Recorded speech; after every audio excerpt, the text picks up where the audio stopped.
आपण पाहत आहात प्रेस मीडिया न्यूज. सर्वांना माझा नमस्कार.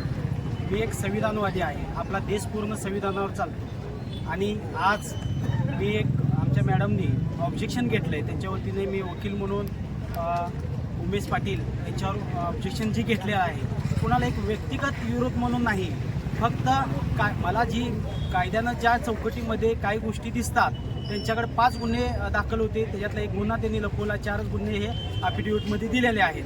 फक्त मी संविधानाचं आर्टिकल 19(1) यानुसार मी फक्त अधिकार वापरला आहे. आज लोकशाही संपत येत आहे. लोकशाहीचा आपण जिवंत ठेवली पाहिजे. प्रत्येक नागरिकाला बोलण्याचा अधिकार आहे, व्यवसाय करण्याचा अधिकार आहे, मतदार म्हणून मतदानाचा अधिकार आहे. हा हिरावून घेतला नाही पाहिजे. फक्त संविधानाचा अधिकार म्हणून मी फक्त संविधानामध्ये एक नागरिक म्हणून मॅडमला तो अधिकार असल्यामुळे मॅडमनं तो अधिकार बजावलेला आहे.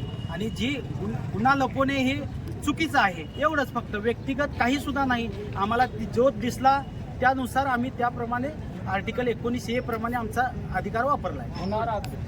उमेदवार कोण? उमेश पाटील हे कुरुल गटातून उमेदवार आहेत. मी वंचित बहुजन आघाडी या पक्षाचा उमेदवार आहे.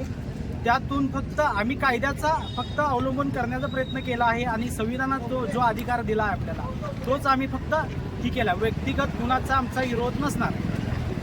काय ऑब्जेक्शन काय घेतले?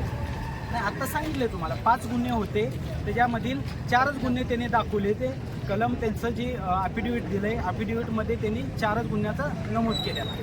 किती वाजता निकाल? आता 4 वाजता निवडणूक अधिकारी काय असेल ते निकाल देतील. काय आम्ही फक्त कुणाचा अर्ज बाद होईल ही ती नाही. जे आम्हाला दिसलं ती कोर्टाच्या समोर, न्यायालयाच्या समोर, निवडणूक अधिकाऱ्यासमोर फक्त निदर्शनास आणलं, त्यांच्यासमोर उघडकीक केलं. आता कायदा जो काही निर्णय देईल तो तुमच्या समोरच आहे. आणि मी एक वकील असल्यामुळं, आज निवडणूक रिंगणात उभारत असल्यामुळं एक वकिलाने फक्त त्याची जी काय हक्क आहेत ती जर वकिलाला बजावता येत नसेल तर सर्वसामान्याने काय करणार. मी फक्त माझा अधिकार मी वापरतो, बाकीचं काही सुद्धा नाही. मला जी काय इथून पुढं मतदारसंघात चुकीचं काय दिसेल त्या विषयावर मी आवाज उठवणारच, एवढं मी या माध्यमातून सांगतो.